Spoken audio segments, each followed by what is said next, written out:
රටම දන්න ජනප්‍රිය රංගන ශිල්පියාට සිදු වූ කනගාටුදායක සිදුවීම. සිරස රූපවාහිනිය විකාශනය වූ යර්ස් බෝස් ටෙලිනාට්‍යයෙන් රටම හඳුනාගත් රංගන ශිල්පී සමන් අල්මේදා පිළිබඳව මේ වන විට ඉතා කනගාටුදායක පුවතක් වාර්තා වනවා.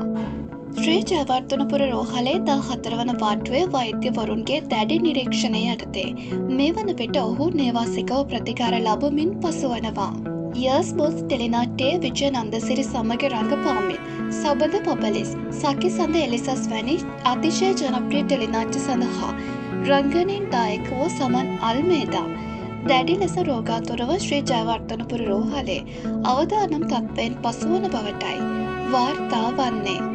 ලාංකීය ටෙලිනාට්‍ය කලාවෙන් මිනිසුන්ගේ මුවට සිනහවක් රැගෙන ආදරණීය කලාකරුවාණනි ඔබට ඉක්මන් සුවය ලැබේවායි අප සැම ප්‍රාර්ථනා කරන්නෙමු.